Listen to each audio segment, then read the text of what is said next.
मेरे आंगन में शहनाई गूंज रही थी, मेरे कानों में आवाज़ गूंज रही थी, मेरे हाथों पर मेहंदी लगी हुई थी। मेरे आसपास मेरे भाई बहन का जमकर मेरे सारे रिश्तेदार सब झूम रहे थे, नाच रहे थे। मेरे माँ बाप, भाई बहन, चाचा चाची सब खुश नज़र आ रहे थे। मेरे रिश्तेदार जो शादी में आए थे वह खाना खाकर बड़े लुत्फ़ उठा रहे थे। हर तरफ खुशी थी। मैं भी बहुत ज़्यादा खुश थी क्योंकि मेरी शादी मेरी पसंद के आदमी से करवाई जा रही थी। वह शहर में रहता था जबकि मैं गांव में ही रहती थी। वह भी इसी गांव का था। हम बचपन में एक साथ खेलते थे, एक दूसरे से सच्ची मोहब्बत करते थे। वह शहर चला गया और जब वह वहाँ से कामयाब होकर लौटा तो उसने यहाँ पर एक बहुत ही अच्छा घर भी बना लिया था। उसकी तनख्वाह भी बहुत अच्छी थी। इसीलिए यही वजह थी कि मेरे घर वालों ने हमारी मोहब्बत को भी मंजूरी कर लिया था, क्योंकि मैं जिससे मोहब्बत करती थी वह कोई गया गुजरा तो था नहीं। वह बहुत अच्छा इंसान था और उसे पूरे गांव में सबसे ज़्यादा काबिल लड़का था। कोई भी लड़की उससे शादी करने के लिए तैयार हो जाती। मेरे माँ बाप भी बहुत खुश थे। उन्होंने कहा कि हमारी बेटी ने जिसको पसंद किया है वह सब पसंद करने के काबिल हैं। मैं बहुत ज़्यादा खुश थी कि मुझे मेरी पसंद से शादी करने का मौका मिल गया। मेरे माँ बाप भी बहुत खुश थे, लेकिन थोड़ी देर बाद ऐसा हुआ कि जैसे मेरी खुशियों की आग लग गई हो। मेरे नसीब चिल्लाने लगे थे और सब कुछ ख़त्म हो रहा था जब यह खबर मेरे कानों में पड़ी कि मेरे दूल्हे का एक्सीडेंट हो गया है और बारात रास्ते में ही हादसे का शिकार हो गई है। कुछ लोग बच गए हैं, लेकिन मेरा दूल्हा यानी मेरा होने वाला पति वह वहीं पर दम तोड़ गया, इस दुनिया से जा चुका है। मैं बेहोश हो गई और मैं शुक्र अदा करती हूँ कि मैं बेहोश हो गई थी, क्योंकि यह दर्द मेरी बर्दाश्त से बाहर था। मैं 1 हफ्ते तक बेहोश रही। डॉक्टर का कहना था वह कोमा में चली गई है, लेकिन 1 हफ्ते बाद मुझे होश आया। मेरे लिए अभी यह दर्द ताज़ा था। मैं बहुत रोई, बहुत तड़पी। मुझे सब लोगों ने संभाला। उन्होंने कहा कि तुम्हारी शादी तो नहीं हुई थी, तुम उसकी बीवी कहलाती, तुम्हें शुक्र अदा करना चाहिए। इस बात पर मैं बुरी तरह चिल्लाने लगी। मुझे शुक्र अदा करना चाहिए कि मेरा होने वाला पति शादी वाले दिन ही मर गया। यह कैसी बात कर रही हैं आप? मैं बुरी तरह चिल्ला रही थी। कोई भी मेरे पास आता तो मैं न सिर्फ उस पर चिल्लाती बल्कि उसके ऊपर हाथ उठाने की भी कोशिश करती थी। गांव की औरतों ने कहना शुरू कर दिया, उसके ऊपर बदकिस्मती का साया पड़ गया है। यह लड़की तो पागल हो गई है। अगर जल्दी से उसकी शादी नहीं करवाई तो यह बिल्कुल पागल हो जाएगी और उसे चारपाई से बांध कर रखने की ज़रूरत पड़ जाएगी। हमारा गांव बहुत ही ज़्यादा भेदभाव और अंधविश्वास से भरा हुआ था। मैं यहाँ बिल्कुल भी नहीं रहना चाहती थी। जिस आदमी से मैं मोहब्बत करती थी उसका नाम राघव था। वह कहता था कि तुम किसी बात की फ़िक्र मत करो। कहता था कि वह गांव बिल्कुल भी रहने के काबिल नहीं है।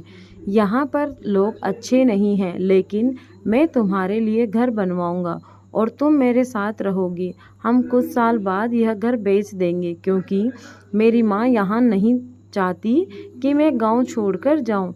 लेकिन जब मेरी माँ इस दुनिया से चली जाएगी तो हम यह घर बेचकर शहर में चले जाएंगे। तुम हमेशा यहाँ पर नहीं रहना पड़ेगा। इस गांव के लोग बिल्कुल भी जाहिल और अजीबो-गरीब तरह की रस्मों रिवाज पर यकीन करते थे। मेरी अपनी माँ, मेरे सारे रिश्तेदार और गांव की औरतों का कहना था कि मैं बहुत बदकिस्मत हूँ और अब तो मेरे पास से जो जाएगा आएगा उस पर भी बदकिस्मती का साया पड़ जाएगा। मेरी माँ तो मेरी बहनों को भी मुझसे छुपा कर रखती थी। यह देखकर तो दिल खून के आंसू रो रहा था मेरा। अपने ही घर में दम घुटने लगा था। समझ नहीं आ रहा था कि मैं क्या करूं। हर औरत यही कहती थी उसकी शादी करवा दी जाए, लेकिन एक ऐसी औरत जिसको पहले ही लोग बदकिस्मत कह रहे थे, उसके साथ भला शादी कौन करेगा? वह भी उसे गांव में तब मेरे लिए एक रिश्ता आया। मेरे लिए जिस आदमी का रिश्ता आया था वह मुझसे उम्र की थोड़ा छोटा था। उसकी उम्र तो शायद 18 साल की थी, लेकिन उसके घर वाले मेरा रिश्ता लेने को तैयार थे। मेरी माँ ने यह नहीं सोचा वह लोग क्यों यह रिश्ता करने को तैयार हैं, जबकि मुझे तो कोई बात करने को भी राजी नहीं है। मेरी माँ ने कहा, तुम्हारे लिए रिश्ता आया है, वह भी कुंवारे लड़के का। अरे तुम्हें तो शुक्र अदा करना चाहिए, नहीं तो ऐसे रिश्ते कहाँ आते हैं। और वह लोग कोई गए गुजरे भी नहीं, काफ़ी अमीर हैं, जमींदार हैं। उनके घर में हमारी शादी हो जाएगी। तुम यहाँ से चली जाओगी तो तुम्हारे लिए बहुत अच्छा होगा। मेरी माँ शायद यही कहना चाहती थी कि तुम अपनी बदकिस्मती और मनहूसियत यहाँ से लेकर चली जाओ, ताकि तुम्हारी बहनों पर तुम्हारा साया ना पड़े। मुझे बहुत ही अफसोस हो रहा था, लेकिन मैं क्या कर सकती थी। जब अपने ही घर में पराया हो गई थी, मैंने उस रिश्ते के लिए हाँ कर दिया। सोचा कि शादी की पहली रात जहर खाकर खुदकुशी कर लूँगी। अगर घर वाले इसी बात पर खुश हो जाएंगे, उन्होंने शादी करके फ़र्ज पूरा कर दिया और मैं इस दुनिया से चली जाऊंगी और अपने मोहब्बत के पास पहुंच जाऊंगी। उनको भी शांति मिल जाएगी और मुझे भी, और सब खुश हो जाएंगे। मैंने अपनी माँ से कहा कि मैं शादी करने को तैयार हूँ, आप शादी करवा दे। उस लड़के का नाम राघव था। मैंने उसे देखा नहीं, उसकी माँ ही आई थी, बहुत ज़्यादा खुश थी। वह तो मेरे पास बैठी थी और उसने एक बार भी यह नहीं कहा जो तुम्हारे साथ हुआ बहुत बुरा हुआ। क्या जो तुम्हारे साथ हुआ वह किस तरह हुआ, या तुम बदकिस्मत हो या खुशकिस्मत हो, उसने इस तरह की कोई भी बात नहीं की। वह मेरे साथ इसी तरह बैठी रही थी जैसे मुझे अपने बेटे की शादी करवाकर वह बहुत ज़्यादा खुश है और उसे किसी बात से कोई समस्या नहीं है। मेरे ऊपर क्या गुजरी थी वह नहीं जानती थी। मेरे दिल में भी अभी जख्म ताज़ा थे। मुझे दिन रात अपनी मोहब्बत की याद आती थी। वह मेरे ख्वाबों में आता था। मुझे ख्वाब में आता तो यही कहता था कि तुम हमेशा खुश रहो। मैं चाहता हूँ कि तुम खुश रहो, लेकिन मैं कैसे खुश रह सकती थी। मेरी खुशी तो वही था और मेरी खुशियाँ अपने साथ लेकर जा चुका था। इस दुनिया की कोई भी चीज़, कोई भी आदमी मुझे खुश नहीं कर सकता था। मैं तो वैसे भी खुदकुशी करने का इरादा कर चुकी थी। मैंने सोच लिया था कि मैं शादी की रात ही जहर पी लूँगी। यहाँ तक कि मैं जहर भी लेकर अपने पास रख लिया था। मेरे माँ बाप ने फिर से मुझे तैयार किया, फिर से सजाया। आज फिर मेरे घर में मेहमान आए थे, लेकिन इतनी ज़्यादा नहीं थी। फिर से मेरी शादी हो रही थी और मैं दुल्हन भी बनी थी, क्योंकि मेरी सास का कहना था कि उसे अच्छे से दुल्हन बनाया जाए, सारी रस्म पूरी की जाए। आज फिर मैं दुल्हन बनी बैठी थी, लेकिन आज मेरी आंखें पत्थर की हो चुकी थी। मेरे चेहरे पर कोई खुशी नहीं थी। मेरे हाथ पाँव अभी से कँपा रहे थे, क्योंकि मैं इस दुनिया से जाने वाली थी। यह मेरी इस दुनिया की आखिरी दिन और आखिरी रात थी। मैं आखिरी दफ़ा अपने माँ बाप, अपनी बहन को देख रही थी। वह मुझे जो भी समझते थे, लेकिन मैं तो उनसे बहुत प्यार करती थी। मेरे लिए तो वही मेरा सब कुछ है। मैंने अपने होने वाले पति को देखा तो वह बिल्कुल बच्चा सा लगता था। मैं समझ गई यह बिना वजह का आदमी है और मेरे साथ कुछ भी नहीं कर सकता, ना मुझे रोक सकता है और ना ही ज़बरदस्ती करके मुझे अपने घर पर बैठा सकता है, ना ही मुझ पर कोई पाबंदी लगा सकता है। अगर मैं ज़िंदा रहने का फैसला करती तो शायद ज़िंदगी को अपने हिसाब से जी सकती थी। उसकी क्या मजाल थी कि मेरे सामने ऊंची आवाज़ में बात करता। यह तो बिल्कुल बच्चा था। लेकिन बात तो यहाँ तक ही नहीं थी, मैं ज़िंदा रहना ही नहीं चाहती थी। मम्मी ने कहा कि रस्म होने में कुछ टाइम था, वह देर हो रही थी। पता नहीं किस वजह से हो रही थी। जब मेरे पास एक औरत आकर बैठ गई, मैं जानती थी कि वह मेरे पति के ख़ानदान की तरफ से हैं। उसने कहा कि तुम कहाँ फंस गई हो, किसने तुम्हारा रिश्ता करवा दिया उसके साथ। अभी भी टाइम है, भाग जाओ यहाँ से, मना कर दो शादी करने से। मैंने कहा कि आप कैसी बातें कर रही हो। उन्होंने कहा कि तुम कितनी खूबसूरत हो, जवां हो, और तुम किसके साथ शादी कर रही हो? तुमने देखा नहीं क्या वह तुम्हारे काबिल है? मैंने कहा यह तो नसीब की बात है मेरे मन, आप मेरी शादी करवा रहे हैं और आपको पता है कि मेरे साथ क्या हुआ है। उसने कहा हाँ मैंने सुना था, लेकिन उसमें तुम्हारी तो कोई गलती नहीं है, तुम्हारे साथ कुछ भी नहीं हुआ है। अभी जो तुम्हारे साथ होगा वह बहुत बुरा होगा। उस लड़के की पहले भी एक शादी हो चुकी थी। जब उसने यह कहा तो मैं हक्की बक्की हैरान रह गई। मैंने कहा अच्छा। कहने लगी कि हाँ उसकी पहले भी एक शादी हुई थी। मैंने कहा पर यह तो देखने में बिल्कुल छोटा सा लगता है। उसने कहा कि हाँ उसे टाइम भी उसकी उम्र कम ही थी, पर जब उसकी शादी हुई उसकी माँ बहुत ज़्यादा खुश थी। यह अपने बेटे से बहुत मोहब्बत करती है, अपने बेटे के पीछे बिल्कुल पागल है। कोई उसके बेटे को ज़रा सा कुछ कह दे तो यह तो उसकी जान लेने को तैयार हो जाती है। उसके बेटे ने ही उस लड़की को पसंद किया था और कहता था मैं शादी करना चाहता हूँ और करूँगा तो उसी से करूँगा। उसकी माँ ने फ़ौरन शादी करवा दी। यह भी ना सोचा कि उसकी उम्र कम है, लेकिन पता है यहाँ तक तो सब कुछ ठीक है। और उसके बाद क्या हुआ वह तुम नहीं जानती होगी। उसके बाद यह हुआ कि जैसे ही रात हुई तो उसकी बीवी कमरे में चीखें मारती हुई बाहर निकली और सुबह अस्पताल पहुंच गई। अस्पताल जाकर उसकी आंख खुली। मैंने कहा क्या मतलब, क्या है उसके साथ? उस औरत ने कहा यह तो किसी को भी नहीं पता उसके साथ क्या हुआ था। यह तो उस लड़के को या फिर उसकी माँ को ही पता है, लेकिन उसने आज तक किसी को नहीं बताया है। और हाँ,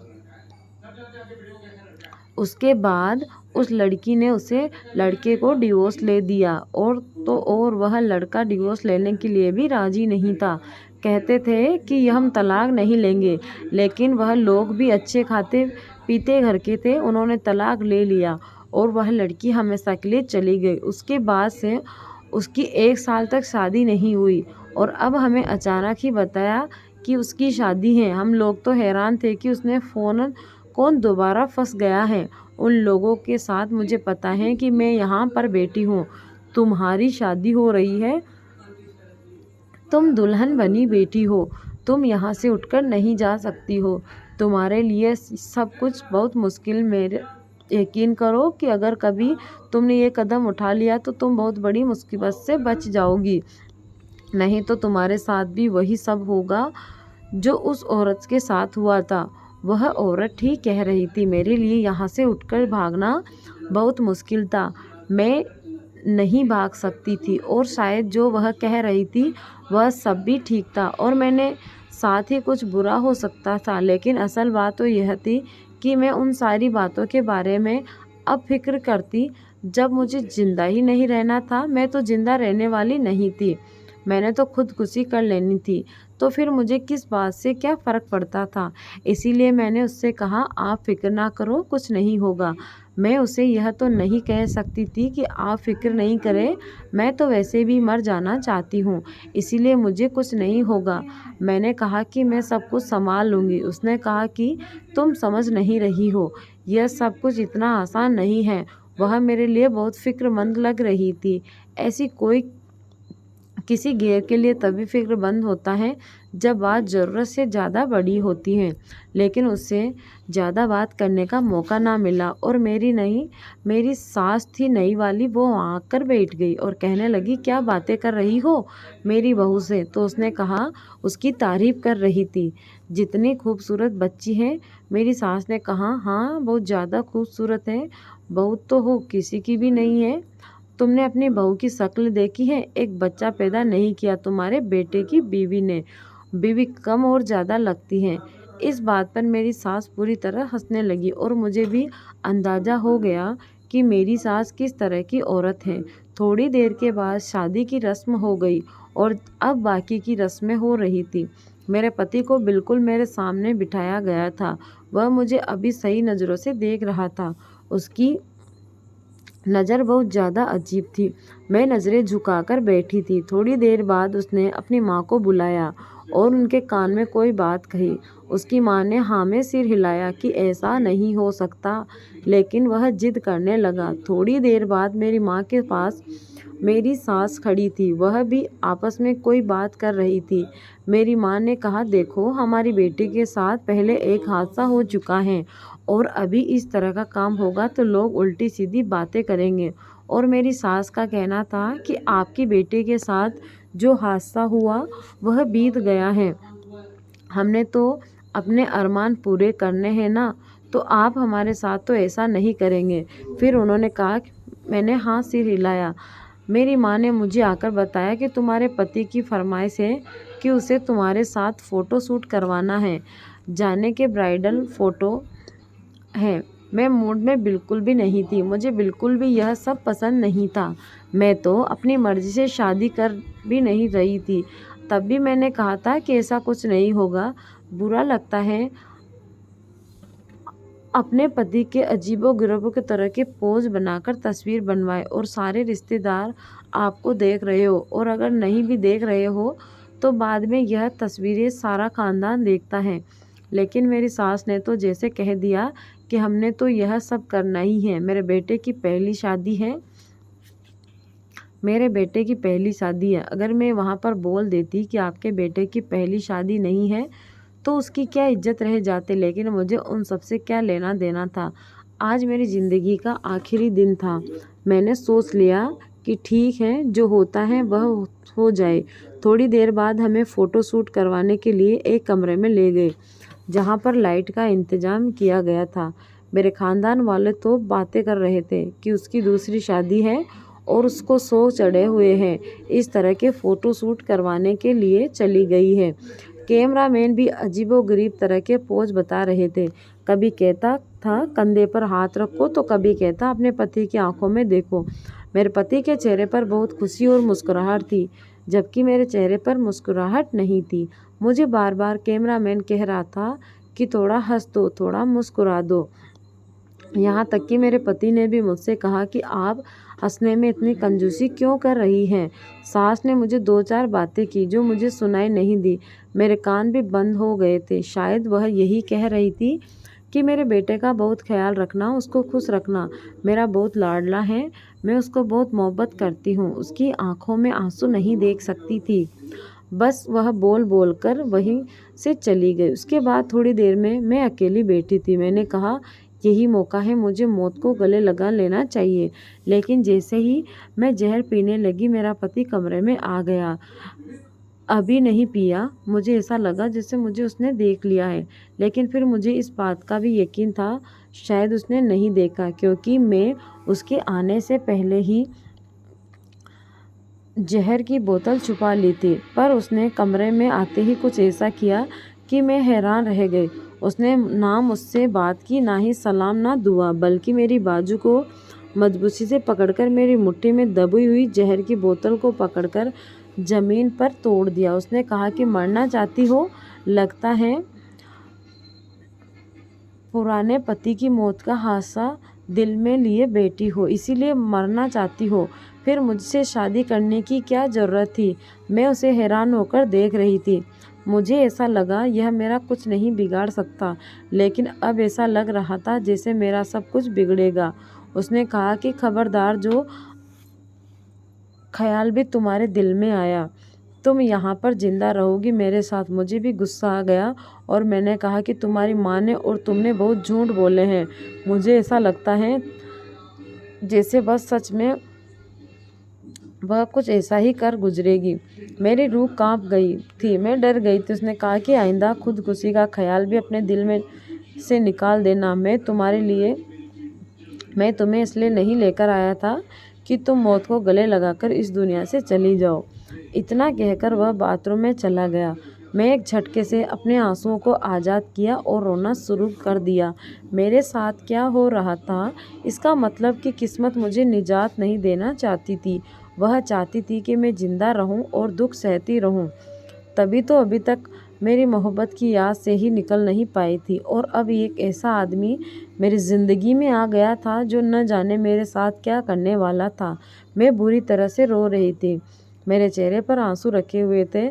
जब किसी ने मेरे चेहरे से आंसू को हटाया तो मैंने देखा वह तो मेरा पति ही था। मैं उसे 2 कदम दूर हट गई। उसने कहा कि माफ़ कर दो मुझे, मैं कितना बुरा किया तुम्हारे साथ, कितनी बातें सुनाई, क्या तुम मुझे माफ़ कर सकती हो? देखो मुझे छोड़कर नहीं जाना, मैं तुम्हारे बगैर नहीं रह सकता हूँ। इस तरह से बोल रहा था जैसे कोई छोटा सा बच्चा शैतानी करने के बाद में माफ़ी मांगता है। मुझे थप्पड़ ना मारना, मुझसे गलती हो गई है। मैंने उसे देखा तो मैं हैरान रह गई। यह वही आदमी था कि नहीं जो अभी थोड़ी देर पहले मेरे पास बैठा था, जो मेरे पास मेरे माँ बाप को मारने की धमकी दे रहा था और ऐसा लगता था कि यही कर गुजरेगा। अब तो ऐसा लग रहा है जैसे वह अपनी ज़िंदगी की भीख मांग रहा है, जैसे वह कुछ भी लेने के काबिल नहीं है। उसके चेहरे के आसार, उसकी बॉडी लैंग्वेज, यहाँ तक कि उसकी आवाज़ भी बदली हुई थी। मुझे समझ नहीं आ रहा था यह मेरे साथ मजाक कर रहा है या मेरी बेबसी का मजाक उड़ाने के लिए खुद को नाटक या ड्रामा कर रहा है। मैंने कहा क्या हो गया है? अभी तो बड़े ज़ोर से शेर की तरह गरज रहे थे मेरे सामने। उसने कहा कि मेरी यह मजाल, मैं क्या कर सकता हूँ? कुछ भी कर सकता हूँ, बस तुम मुझे छोड़कर मत जाना। तुमसे पहले भी एक बीवी थी, मुझे बहुत अच्छी लगी थी, लेकिन वह मुझे छोड़कर चली गई थी। मुझे अभी भी याद आती है, मैं उसके बगैर नहीं रह सकता था, लेकिन वह मुझे हमेशा के लिए छोड़कर चली गई। मैंने उसे ढूंढने की कोशिश की थी। मैं एक दफ़ा अपने घर से भाग गया और मम्मी ने कहा कि मैं उससे ज़्यादा प्यारी दुल्हन लेकर आऊँगी। तुम वाकई उससे भी ज़्यादा प्यारी हो, लेकिन तुम्हें मुझसे वादा करना होगा कि तुम मुझे छोड़कर नहीं जाओगी। वह अचानक से मेरे पैरों में बैठ गया और मुझसे माफ़ी मांगने लगा। मुझे तो समझ नहीं आ रहा था कि यह क्या हो रहा है। मैंने उससे कहा ठीक है, तुम्हें मैं छोड़कर नहीं जाऊंगी। उसने कहा कि वादा करो कि तुम मुझे छोड़कर नहीं जाओगी। मैंने कहा कि वादा करती हूँ नहीं जाऊंगी।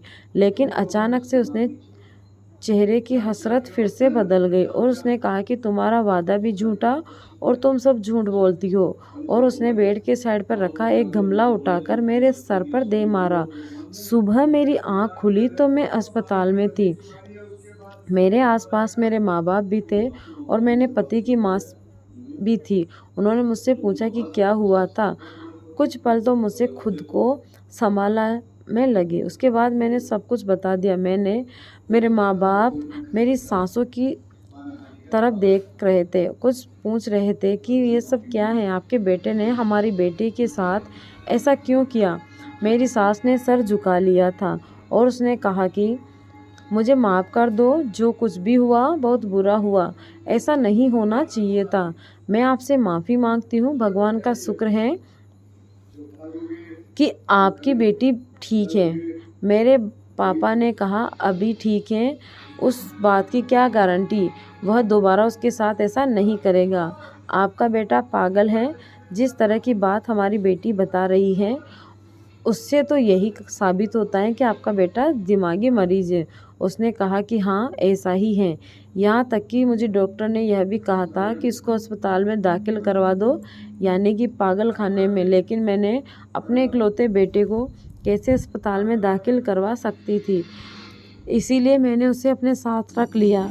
साथ साथ लिए फिरती हूँ। मैंने सोचा कि शादी हो जाएगी तो ठीक हो जाएगा। पहले भी उसे एक लड़की से शादी की थी, लेकिन उसके साथ भी यही सब कुछ हुआ था और वह उसे छोड़कर चली गई और उसके जाने के बाद भी ज़्यादा पागल हो गया था। अभी 1 हफ्ते से इसकी हालत पहले से अधिक अच्छी है, इसीलिए सोचा कि दोबारा उसकी शादी करवा देती हूँ।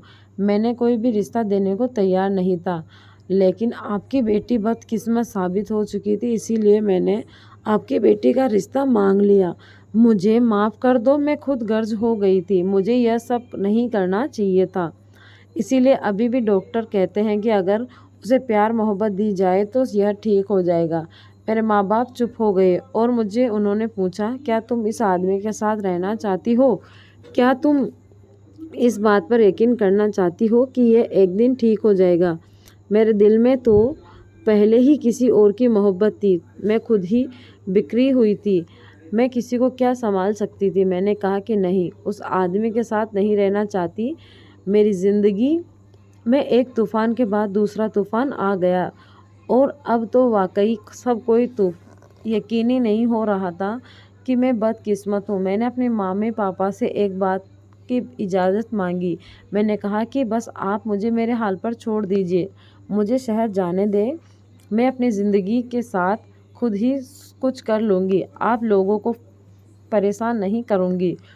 कोई आपसे पूछे तो कह दीजिएगा कि बाहर दूसरे देश में चली गई हैं, पढ़ाई कर रही हैं। मेरे बाप ने मेरी बात मान ली क्योंकि वह खुद बहुत परेशान थे। मैं वहाँ से हमेशा के लिए दूसरे शहर चली आई जहाँ पर मेरा पति नौकरी करता था। मैं उसकी जगह पर नौकरी करने लगी। उसका नाम लेकर मुझे नौकरी मिली थी। मैं कई महीने से नौकरी कर रही थी। मेरे ऑफिस में एक आदमी रोज़ मेरे तरफ देखता था और मुझसे बात करने की कोशिश करता था। एक दिन मैंने उस पर तरस खाकर उससे बात करनी चाहिए तो वह मेरे सामने खुल गया और मुझसे शादी के वादे करने लगा। उसने बताया कि मैं शादीशुदा हूँ। शादी से पहले मैं एक लड़की से बहुत प्यार करता था और मैंने उस लड़की से शादी कर ली। मैं दुनिया में सबसे बहुत खुशकिस्मत आदमी समझता था क्योंकि मैं उससे बहुत प्यार करता था और उससे मेरी शादी हो गई थी। हमारी शादी 5 साल चली और शादी के 5 साल बाद मेरे 2 बच्चे भी हो गए। मेरी पत्नी बेवफा निकली। वह मुझे छोड़कर किसी और के साथ चली गई। अब मैं अपने दोनों बच्चों को बोर्डिंग स्कूल में डालकर यहाँ पर नौकरी करता हूँ। मुझे लगता है आपकी भी कुछ ऐसी ही कहानी है। क्या हम दोनों एक साथ रह सकते हैं? मुझे उसकी कहानी पर बहुत तरस आया और हम दोनों ने मिलकर शादी कर ली। जब मैं उसके 2 बच्चे संभालती हूँ तो अब दोनों में बहुत प्यार है। मैंने भी अपनी ज़िंदगी भुला दी और उसके प्यार में पड़ गई है। वह वाकई बहुत अच्छा इंसान है और उसके दोनों बच्चे मेरे कलेजे के टुकड़े हैं।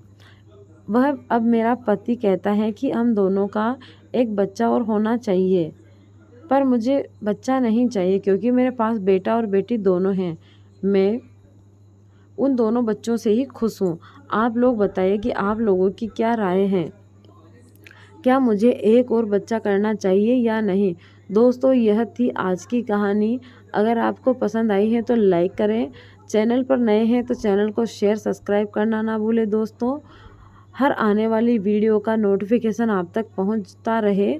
Thank you. मिलते हैं जल्दी। धन्यवाद।